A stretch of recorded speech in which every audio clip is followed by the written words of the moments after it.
One thing that a lot of people think is that it was from the sprinklers. One sprinkler head blew on the 11th floor. That was it.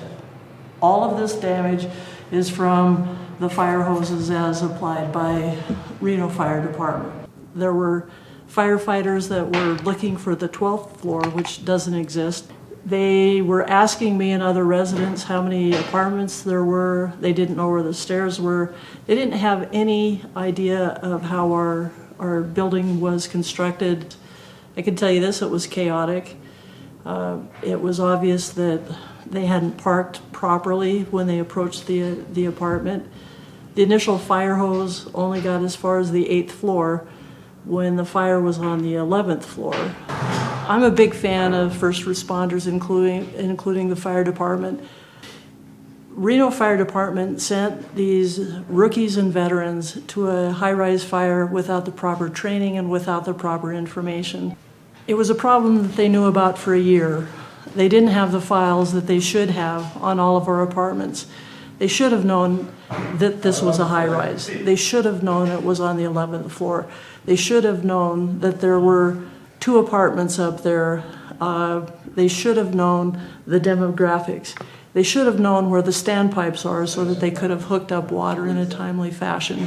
They should have known where the water shutoff was so that they could turn off the water and get that sprinkler head from continuing to pulse water. That's not the line firefighters' fault.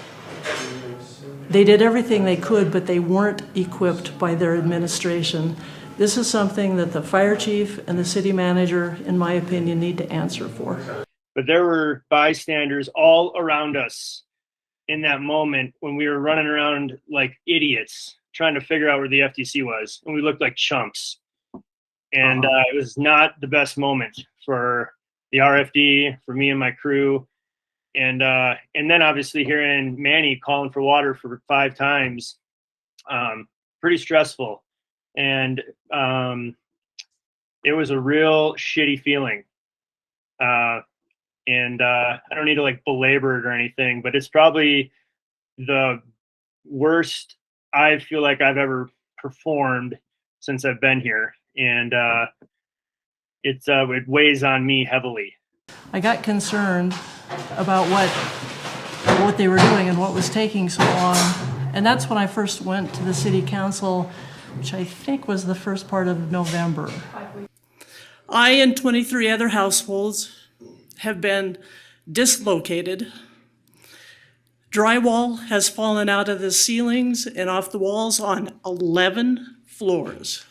The way that report read, as well as the press release, anyone would think, all right, there was a fire, it was contained to the apartment of origin, there was a little bit of damage to other apartments because of the water suppression efforts. That so did not tell the tale. I mean, I knew we had millions of dollars.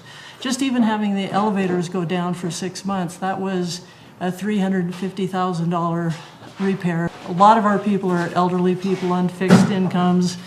We've had 2 units sell. We have 3 on the market right now.